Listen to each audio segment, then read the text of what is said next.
আজকে যে শিরোনামটি নির্ধারণ করেছি, ঠিক এরকম একটা শিরোনামে আমি লিখেছিলাম, 'নয়াদিগন্ত অথবা বাংলাদেশ প্রতিদিনে শেখ হাসিনার জমানাতে।'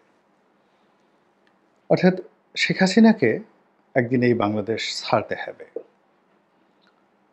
এবং ছাড়ার ক্ষেত্রে বা ক্ষমতা ত্যাগের ক্ষেত্রে তার যে ঝুঁকিসমূহ কী আছে, সেই বিষয়গুলো নিয়ে খোলামেলা একটা সম্পাদকীয় লিখেছিলাম। এবং সেখানে যেটি বলেছিলাম সেই কথাটা আবার এই সময়টিতে আমার কাছে এসে মনে হলো যে সেটা নিয়ে আবার পুনরায় আলোচনা করার দরকার আছে। কেন দরকার আছে সেটা বলছি। সেটা হলো যুদ্ধের একটা অন্যতম কৌশল হলো পালানো।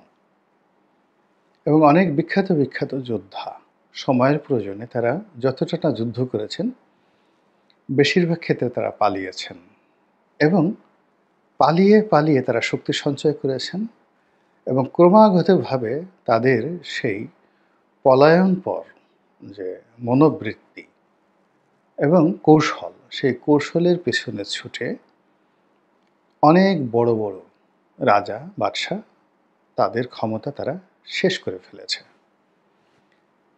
তো এজন্য যারাই ক্ষমতায় আছেন, আসবেন বা গেছেন, তারা যদি পালানোর বিষয়ে তাদের অভিজ্ঞতা, তাদের লেখাপড়া, তাদের কৌশল, তাদের করণীয় এসব বিষয়ে তাদের যদি প্রস্তুতি থাকে, তাহলে সকলের জন্য কল্যাণকর হয় এবং ক্ষয়ক্ষতি তুলনামূলকভাবে কম হয়। আগে উদাহরণ দিই। যেমন শেরশাহ। শেরশাহের সঙ্গে যুদ্ধ হলো মুঘল সম্রাট হুমায়ুনের। বহুদিন ধরে সে যুদ্ধ। তো এখন শেরশাহ একজন গেরিলা নেতা এবং সাকুল্যে তার ১০০০ তার সেই যাকে বলা হয় সৈন্য ছিল। তো সেই সৈন্য নিয়ে তিনি প্রবল পরাক্রান্ত মুঘল বাহিনীকে নাস্তানাবুদ তিনি করিয়েছিলেন। এর কারণ হলো তিনি চমৎকারভাবে পালাতে শিখেছিলেন। অর্থাৎ যুদ্ধের প্রলোভন দেখিয়ে বা যুদ্ধের জন্য সম্রাট হুমায়ুনকে উত্তেজিত করে তিনি তাকে জায়গা এবং বেজায়গায় নিয়ে এসেছিলেন। যেমন একবার বাংলায় তিনি আনলেন এবং তিনি হুমায়ুনকে এতটা উত্তেজিত করলেন যে হুমায়ুন ভুলে গেল বাংলার প্রকৃতি, পরিবেশ এবং আবহাওয়া। তো তিনি সেই শেরশাহকে আক্রমণ করার জন্য বাংলায় এলেন এবং আসার পরেই শুরু হলো বর্ষাকাল। চারিদিকে থই থই পানি, অঢেল পানি এবং সেই প্রকৃতির খপ্পরে ফেলে পলাতক শেরশাহ তিনি বের হয়ে এলেন এবং ছোট্ট একটি যুদ্ধে তিনি মোগল বাহিনীকে পরাজিত করলেন, চৌসার যুদ্ধে। এবং হুমায়ুন এতটা বিপদে পড়লেন, বলতে গেলে তিনি সেই একজন ভিস্তুওয়ালা, তার কারণে তিনি প্রাণে বেঁচে গেলেন। তিনি নদীতে ঝাঁপ দিলেন, প্রচণ্ড খরস্রোতা নদী। তো তার সেই সাঁতারের সামর্থ্য ছিল না, তিনি সাঁতার জানতেন। কিন্তু ভিস্তিওয়ালা তার এই দুরবস্থা দেখে তার যে মশকটি তিনি দিয়ে দিলেন চামড়ার তৈরি এবং সেটাকে ফুলিয়ে তিনি নদী পার হয়ে পরে তিনি দিল্লিতে ফিরে গেলেন। এরকম আমি অসংখ্য উদাহরণ দিতে পারি যারা কেবলই মাত্র পালিয়ে শক্তি সঞ্চয় করে আবার প্রবল পরাক্রান্ত বাহিনীর সম্মুখে তারা হাজির হয়েছে। মুসলিম বীর খালিদ বিন ওয়ালিদের যে যুগান্তকারের যুদ্ধগুলো, বিশেষ করে রোমান সম্রাটের বিরুদ্ধে এবং পার্সিয়ান সম্রাটদের বিরুদ্ধে, এই পুরো যুদ্ধটাই ছিল গেরিলা কেন্দ্রিক। তিনি চমৎকারভাবে পশ্চাৎপসরণ করতে পেরেছেন, পালাতে পেরেছেন, আবার দ্বিগুণ গতি নিয়ে তিনি ফিরতে পেরেছেন। এমনকি তিনি যখন মুশরিক ছিলেন, তিনি এই উহুদের যুদ্ধের সে পুরো ইতিহাসটা পাল্টে দিয়েছিলেন তার এই পলায়নপর মনোভাবের জন্য। তিনি পালিয়েছিলেন, অ্যাবসলিউটলি পালিয়েছিলেন, কেউ তাকে দেখতে পায়নি। কিন্তু যখন তিনি দেখলেন মুসলিম বাহিনী একটা জায়গা অরক্ষিত রেখে চলে গেছে, মানে মুসলিম বাহিনী ধরে নিয়েছে যে তারা যে বিজয়ী হয়েছে, তারা গনিমত এর যে মালামাল লুট করার জন্য সবাই দৌড় দিল এবং আল্লাহ রাসূল মুহাম্মদ রাসূলুল্লাহ সাল্লাল্লাহু আলাইহি সাল্লাম বারবার সতর্ক করেছিলেন এবং তিনি বেশ কয়েকজনকে ওই পাহাড়ের উপত্যকাটিকে পাহারা দেওয়ার জন্য সেখানে নিয়োগ করেছিলেন। তারাও দৌড় দিল। আর সেই জায়গাটা অরক্ষিত দেখে খালিদ বিন ওয়ালিদ অল্প কয়েকজন সৈন্য নিয়ে পেছন দিক থেকে মুসলিম বাহিনীর উপর ঝাঁপিয়ে পড়ল। ফলে কি হলো? পুরো উহুদের যুদ্ধ উল্টে গেল এবং প্রায় ৭০ জন সাহাবী সেই যুদ্ধে শাহাদাত বরণ করলেন এবং আল্লাহ রাসূল সেখানে মারাত্মকভাবে আহত হলেন। সীমাহীনভাবে আহত হলেন আরকি। যাই হোক, তো এই যেটা বলছিলাম যে আপনাকে পালাতে জানতে হবে। যেমন শেখ হাসিনা। তিনি আমার সেই লেখাটা পড়েছিলেন কিনা আমি বলতে পারব না। আমি সেখানে তাকে বলেছিলাম যে, "আপনি যা কিছুই করেন না কেন, সবার আগে আপনাকে চিন্তা করতে হবে যে গণেশ যেকোনো সময় উল্টে যেতে পারে। এবং গণেশ উল্টালে আপনি যেন কোথাও যেতে পারেন। দেশের ভিতরে থাকতে পারবেন না। বাইরে কোথাও যেতে পারেন, সেই জায়গাটা আপনি ঠিক রাখেন।" তো এখন চিন্তা করুন যে তার যদি ভারতের সঙ্গে কৌশলগত বন্ধুত্ব না থাকত এবং তিনি যদি ভারতে যেতে না পারতেন, এই মুহূর্তে আওয়ামী লীগের যারা নেতাকর্মী একবার চিন্তা করেন তো সেই আগস্ট মাসের ৫ তারিখে ৬ তারিখে কী হতো? এবং ওই সময়টাতে জনস্রোত এতটা বিক্ষুব্ধ ছিল, তাকে যদি ক্যান্টনমেন্টের মধ্যে আশ্রয় দেওয়া হতো, জনগণ কী আচরণ করতো আমরা সেটা বলতে পারি না। তো কাজেই তিনি যা কিছুই করেছেন, সবসময়টিতেই তিনি কিন্তু পালানোর জন্য সবসময় একটা বিকল্প পথ তিনি খোলা রেখেছেন। এই অর্থ পাচার থেকে শুরু করে সকল কিছু তিনি সেভাবে করেছেন। আমাকে একটা একান্ত আলাপ আলোচনায় তিনি বলেছিলেন একবার। আমরা ২০-২৫ জন ঠিক এটা ২০০২-৩ সনে তার সঙ্গে দেখা করতে এলাম। তো আমরা বিক্ষুব্ধ ছিলাম যেকোনো একটা বিষয়ে এবং আমাদের অনেক অভিযোগ ছিল। তো তিনি আমাদেরকে ঠান্ডা করার জন্য যেটা বললেন ২০০২-৩ সনে যে ৯৬ থেকে ২০০১ পর্যন্ত অন্তঃস্থল থেকে সর্বোচ্চ চেষ্টা করেছি জনগণকে সেবা করার জন্য, সততা বজায় রেখেছি। কিন্তু এদেশে সততার কোনো মূল্য নেই। ক্ষমতা হারানোর পর ২০০১ সনের দিকে সামান্য কিছু টাকার জন্য একটা রাজনৈতিক প্রোগ্রাম করতে পারিনি। একটা বিদেশের টিকিট কেটে যাব সে অবস্থাও ছিল না। সংসার চালানোর অবস্থাও ছিল না। এবং এটা যারা আওয়ামী লীগ করেন, ২০০১ সনের আওয়ামী লীগের যে অর্থনৈতিক অবস্থা, এটা ওই সময় যারা দেখেছেন তারা ছাড়া কল্পনা করতে পারবেন না। এখন যারা হাজার কোটি টাকার মালিক বলেন বা বড়, বড় কথাবার্তা বলেন, অনেকের মানে কি বলব ২০০১ সনে মন্ত্রীগিরি করেছেন কিন্তু খিলগাঁওয়ে ভাড়া বাসায় থাকতেন। তারপরে মন্ত্রিত্ব চলে যাওয়ার পরে বাসা ভাড়া দিতে না পারার কারণে তাদের বাসা থেকে নামিয়ে দেওয়া হয়েছে। এরকম ঘটনাও কিন্তু ঘটেছে। এইরকম সততাও আওয়ামী লীগ দেখিয়েছে। কিন্তু শেখ হাসিনার বক্তব্য অনুযায়ী যে এটার কোনো প্রতিদান পায়নি।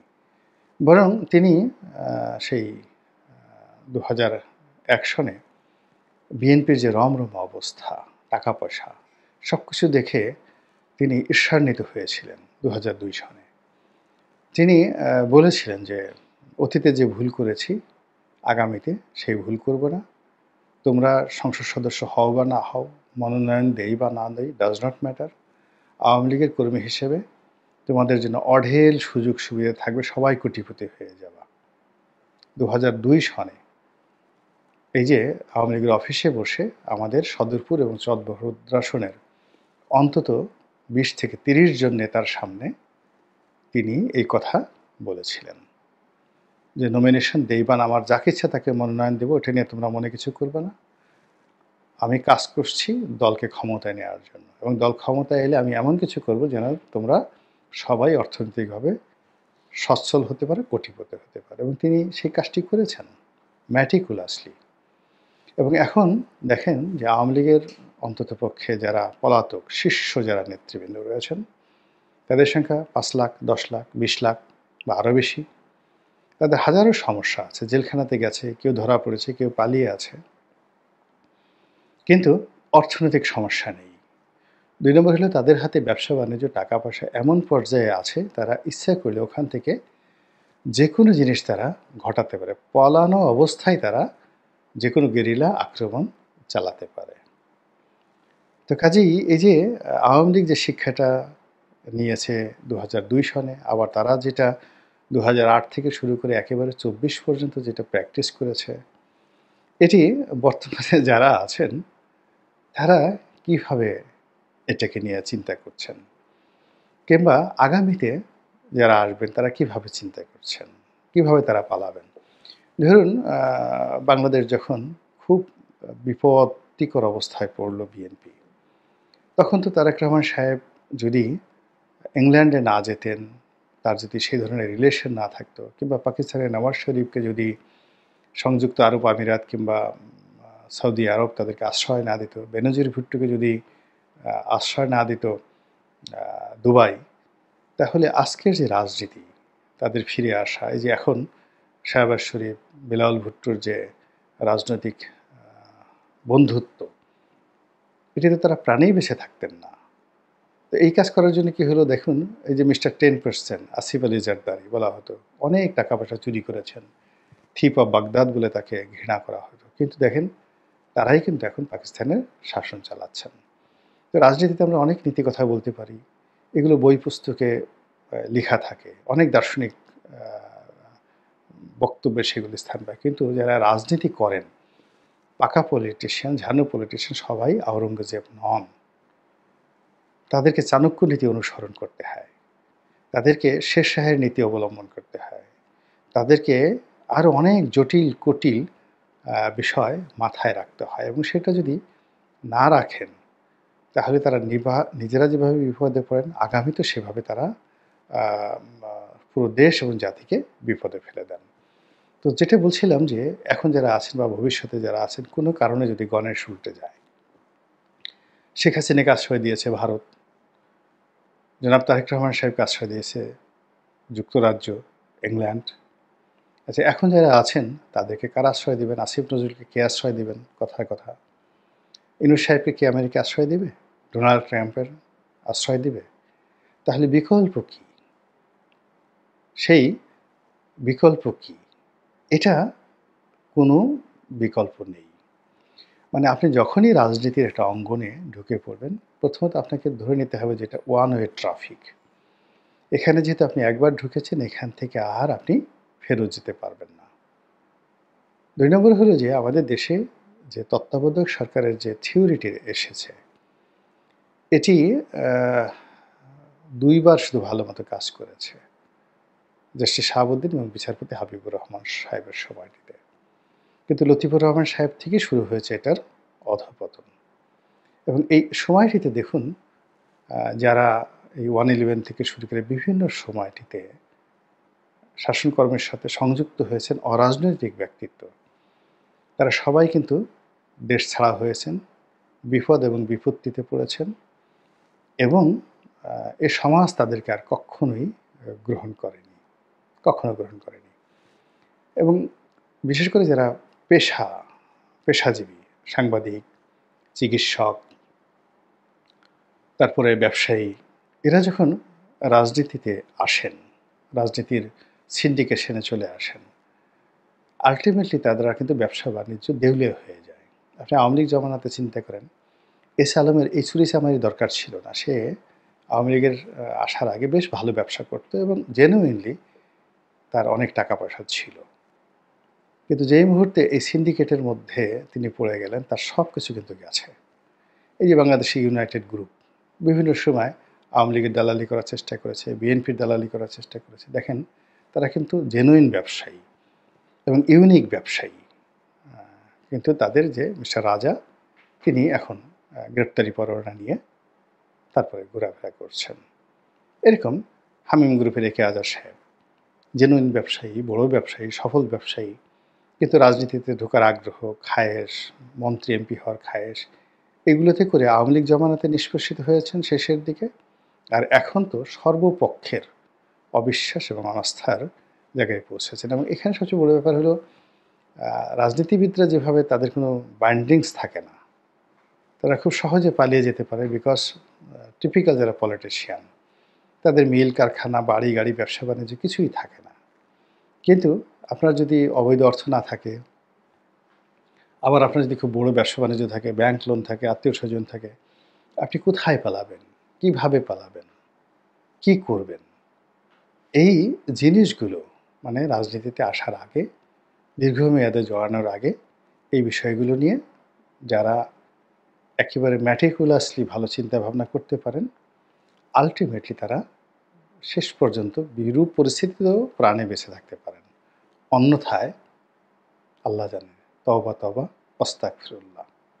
আল্লাহ আমাদের সবাইকে হেদায়েত দান করুন এবং হেফাজত করুন। আসসালামু আলাইকুম ওয়া রাহমাতুল্লাহ।